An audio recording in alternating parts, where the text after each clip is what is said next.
Right, ఇక breaking news చూస్తున్నాం. గత ప్రభుత్వంలో తప్పులు చేసిన వారు ఎవరైనా వదలకుండా చర్యలు తీసుకుంటామని ఏపీ హోంమంత్రి అనిత అన్నారు. మంగళగిరి టీడీపీ కార్యాలయంపై దాడి కేసును మరోసారి ప్రాపర్ వేలో ఎంక్వైరీ చేస్తామని వెల్లడించారు. ఇక జగన్ పై రాయి దాడి కేసుతో పాటు కోడికత్తి కేసులోని నిజాలు వెలికి తీస్తామని స్పష్టం చేశారు. రాష్ట్రంలో గంజాయి డ్రగ్స్ పై ఉక్కుపాదం మోపుతామంటున్న హోంమంత్రి అనితతో మా ప్రతినిధి Shivashankar face to face. Andhra Pradesh రాష్ట్ర హోంమంత్రి వంగలపూడి అనిత మనతో ఉన్నారు. మేడం చెప్పండి, ఎలా ఫీల్ అవుతున్నారు రాష్ట్ర హోంమంత్రిగా? రెస్పాన్సిబిలిటీ ఉన్న జాబ్, కంపల్సరీగా ఇది పూర్తి చేయగలన నమ్మకంతో ఉన్నాను. నాకు ఏదైతే బాధ్యత చెప్పారో నారా చంద్రబాబు నాయుడు గారు, మన లోకేష్ గారు కలిపి డెఫినెట్గా దానికి న్యాయం చేస్తానని మాత్రం నేను అనుకుంటున్నాను. గతంలో అనేక ఆరోపణలు చేశారు పోలీస్ వ్యవస్థ మీద, గాడి తప్పిందని చెప్పేసి. సో ఇప్పుడు అది లైన్లో పెట్టే అవకాశం కాదు, అది నిజమని చెప్పి ఈరోజు నాకు రివ్యూలో తెలియంది. ఎందుకంటే సుమారుగా 5 సంవత్సరాల్లో కూడా పోలీస్ వ్యవస్థను మొత్తం భ్రష్టు పట్టించి, పోలీస్ వ్యవస్థకి ఇవ్వాల్సిన కనీస గౌరవం లేకుండా, పోలీస్ వ్యవస్థకి ఇవ్వాల్సిన కనీస వసతులు లేకుండా, పోలీస్ డిపార్ట్మెంట్ని వాళ్ళ స్వార్థానికి, వాళ్ళ తాలూకా పనులకి ఉపయోగించుకున్నారే తప్పించి ఆంధ్ర రాష్ట్ర ప్రజల గురించి ఎక్కడ కూడా పట్టించుకునే పరిస్థితి అయితే కనిపించలేదు. ఈరోజు పోలీస్ డిపార్ట్మెంట్ వాళ్ళతో నేను కూర్చునేటప్పుడు వాళ్ళందరూ నాతో మాట్లాడిన సందర్భం కానీ, వాళ్ళు పడుతున్న బాధలు కానీ నేను క్లియర్గా విన్నా. డెఫినెట్గా వాళ్ళందరికీ కూడా న్యాయం చేయాలి. పోలీసు వ్యవస్థను ప్రక్షాళన చేయడం ద్వారా ఏదైతే డ్రగ్స్, గంజాయి ఇలాంటివి ఉన్నాయో వాటన్నిటిని కూడా నిర్మూలించే ప్రక్రియలో మేము ముందుండాలి. గతంలో మంగళగిరిలో మీ పార్టీ ఆఫీస్ మీద అయితే దాడి చేశారు వైసీపీ నేతలు, దేవినేని అవినాష్ కావచ్చు, ఇంకా మిగతా వాళ్ళు కావచ్చు, వారిపై ఏమైనా అంటే కేసు మళ్ళీ తిరగదోడే అవకాశం ఏమైనా? కంపల్సరీ తిరగదోడటం కాదు, కంపల్సరీ ఇప్పుడు ప్రాపర్ ఎంక్వైరీ చేయాలి. ఇప్పుడు ప్రాపర్ ఎంక్వైరీ చేయిస్తాం డెఫినెట్గా వాటి మీద.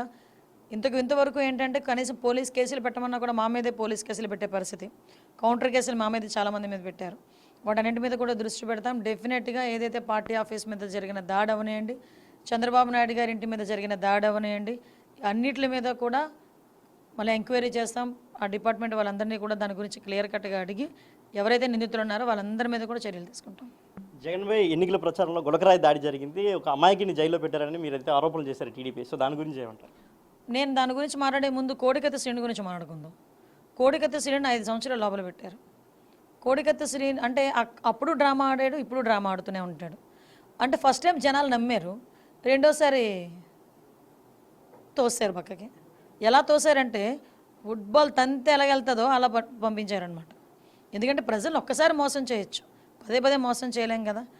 అందువలన వాళ్ళు అదే పరిస్థితిలో ఉన్నారు. ఈ గులకరా ఇష్యూ ఏంటో కూడా తేల్చాలి. నిజమా కాదా? అసలు అమాయకుడు అన్నవాడు ఈరోజు జైల్లో ఉండి ఇన్ని రోజులు ఒక కోడికత్తిరి సీన్ అయిపోయాడు. మళ్ళీ ఇప్పుడు ఇంకో అబ్బాయి పేరు సతీషా ఏదో పేరు అన్నారు, సతీషేనా ఆ అబ్బాయి పేరు? ఇంకో సతీష్ బలవ్వాలా?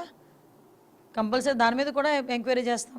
ఉన్నాయి చాలా ఇష్యూస్ ఉన్నాయి ఎంక్వైరీ చేయడానికి, అసలు రంగులన్నీ బయటపడతాయి. ఈ కీలక నాయకుడు నారా లోకేష్ రెడ్ బుక్లో మీ డిపార్ట్మెంట్లో ఎంతమంది పేర్లు ఉండే అవకాశం ఉంది? వారిపై చర్యలు ఉంటాయా? డెఫినెట్గా ఉండాలి, డెఫినెట్గా ఉంటాయి. మేమేంటంటే రెడ్ బుక్లో ఏదో కక్షతోనో కార్పణ్యాలతో మేము పెట్టలే. ఆల్రెడీ వాళ్ళందరూ కూడా అవినీతి చేసిన వాళ్ళు, అక్రమాలు చేసిన వాళ్ళు, చట్టాన్ని తమ చేతుల్లోకి తీసుకొని అంబేద్కర్ రాజ్యాంగం కాకుండా రాజారెడ్డి రాజ్యాంగాన్ని అమలు చేసిన వాళ్ళందరూ. సో అలాంటి వాళ్ళందరి మీద చర్యలు లేకపోతే మిగతా వాళ్ళకి భయం ఎలా వస్తుంది? డెఫినెట్గా ఉంటాయి.